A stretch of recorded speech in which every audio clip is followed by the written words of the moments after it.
এই মুহূর্তে আপনারা স্ক্রিনে যে ফুটেজটা দেখছেন এটা চীনের নতুন স্টেল যুদ্ধবিমান যার নাম J-35।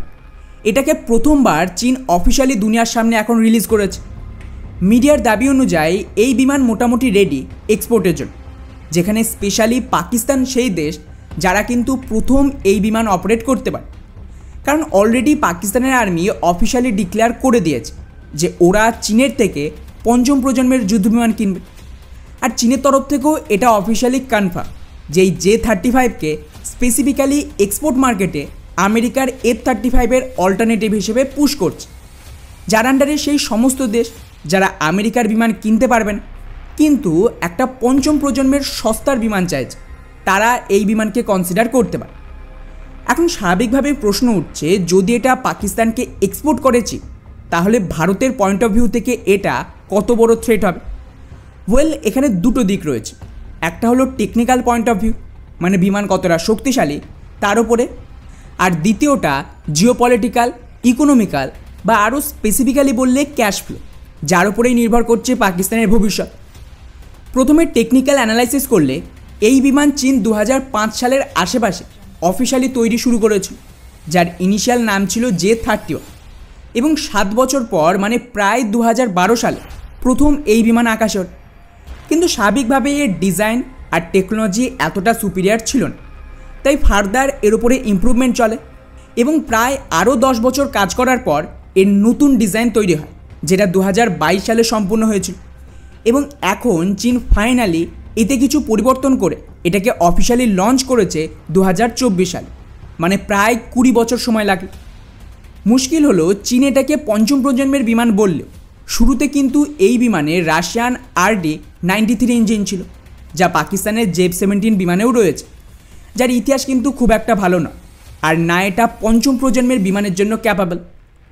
উপরন্তু এই পুরনো ছবিটা দেখুন, এখানে আপনি ক্লিয়ারলি বুঝতে পারবেন যে এই বিমানের ইঞ্জিন থেকে মারাত্মক কালো ধোঁয়া তৈরি হতো, তাই একে পরিবর্তন করে এই রাশিয়ান ইঞ্জিনের আপগ্রেড ভার্সান RD-93MA ইঞ্জিন লাগানো হয়েছে, যা সেম পাকিস্তানের J-17 বিমানের ব্লক 3-তে রয়েছে।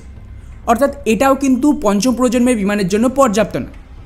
তবে চীনের দাবি ভবিষ্যতে এতে রাশিয়ার থেকে কপি করে বানানো WS-13 দিয়ে প্রোডাকশন শুরু হবে, যা এগেন আমাদের MiG-29-এ লাগানো RD-93MK ইঞ্জিনের সমান শক্তিশালী।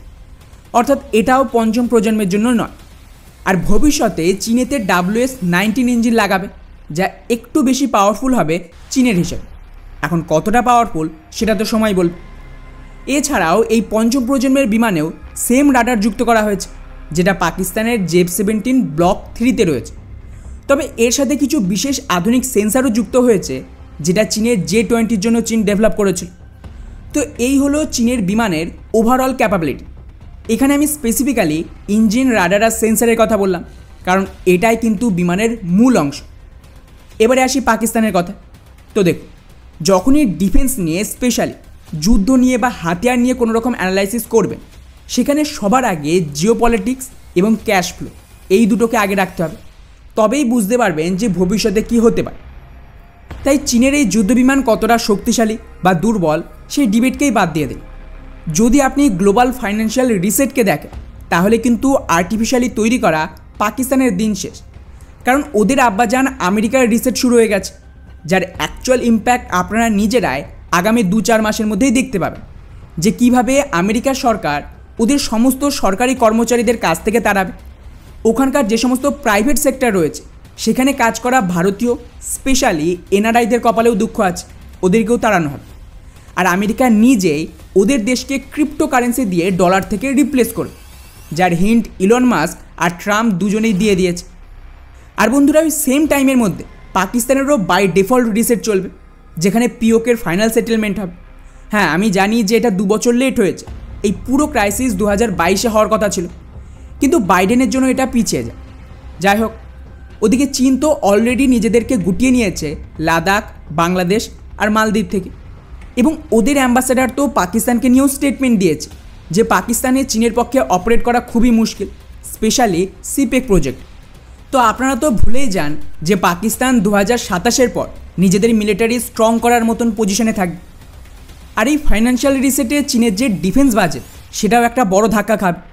কারণ পাকিস্তান হোক বা চীনের কমিউনিস্ট পার্টি সবটাই কিন্তু ডলারের দমেই তৈরি হয়েছে। তো ভারতের পয়েন্ট অফ ভিউ থেকে বললে এটা কোনো বড় থ্রেট নয়, আর না এই বিমান ভারত পাকিস্তানের সীমান্তে পৌঁছতে পারবে কোনো দিন। 2027 সালের মধ্যেই পিওকের সমাধান হয়ে গেলে পাকিস্তানকে সার্ভাইভ করার জন্য ভারতের সাথেই অ্যালাইন হতে হবে। ফলে ভারত যেরকম এমকাতে কাজ করছে সেটাই হবে, প্ল্যানে কোনো পরিবর্তন নেই। বাকি এই পুরো বিষয়টিকে নিয়ে আপনাদের কি মনে হয় নিচে অবশ্যই কমেন্ট করে জানাবেন। জয় হিন্দ।